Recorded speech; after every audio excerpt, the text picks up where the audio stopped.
আসসালামু আলাইকুম, সবাই কেমন আছেন? আজকে আমি আমার মেয়ের জন্য একটা জামা বানালাম। এই জামার যে গলাটায় কাজ করেছি, আপনাদেরকে এখন আমি সেই কাজটাই দেখাবো। তো আমি একটা হলুদ কাপড়ে দুই পাশে সবুজ লেস দিয়ে আগে গলাটা সেলাই করে নিয়েছি। তারপর এরকম পেন্সিল দিয়ে সোজা দাগ কাটলাম। এটা জাস্ট একটা কাঁথা স্টিচ, একদম সিম্পল, যে কেউ এটা সহজেই পারবেন।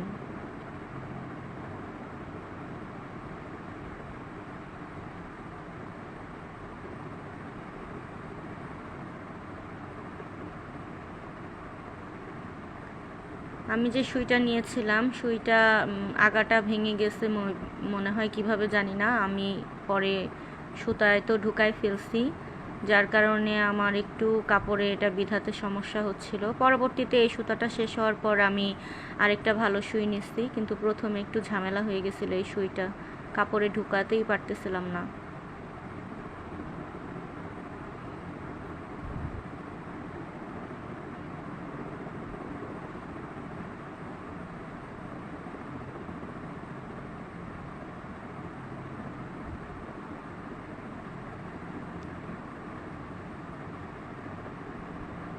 তো এভাবে একটু বড় বড় করে আমরা সবগুলো দাগ কাঁথা স্টিচ দিয়ে নিব।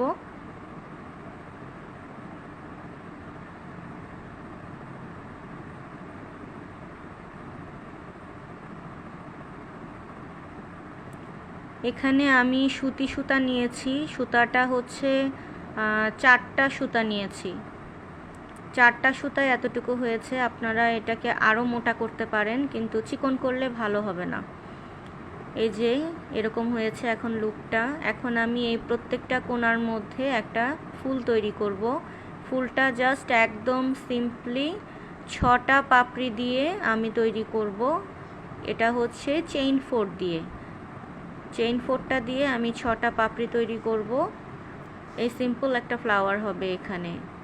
তো আমি প্রথমে যে ফুলটা করেছি এখানে 5টা পাপড়ি হয়েছে, কারণ আমি একটু জায়গাটা কম ছিল, না হলে আমার একটু এই জায়গাটা চাপাচাপি হয়ে গেছে, তাই 6টা পাপড়ি হয়নি। পরেরগুলোতে সব আমি 6টা পাপড়ি করেই দিয়েছি।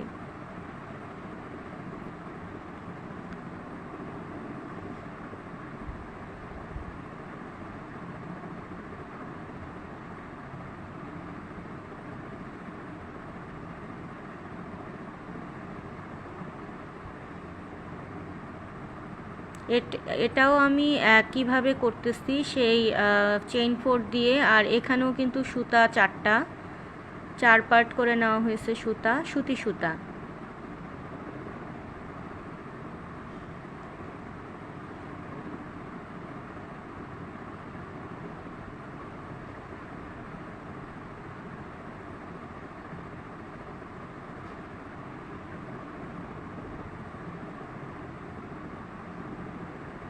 এই ফুলগুলো খুবই সহজ।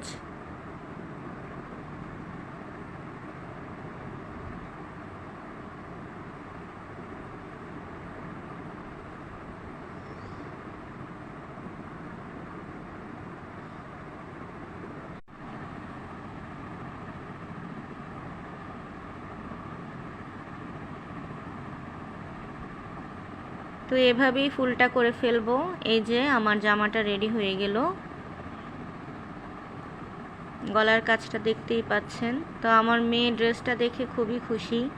সে কাজ করার সময় একটু পরপরই এসে এসে বারবার বলতেছিল, দেখি এখন কেমন হয়েছে, দেখি এখন কেমন হয়েছে, খুব সুন্দর হয়েছে। তো তারপরে পরে সে খুবই খুশি, নিজে নিজেই বসে পোজ দিচ্ছিল। ঠিক আছে, সবাই ভালো থাকবেন। খোদা হাফেজ।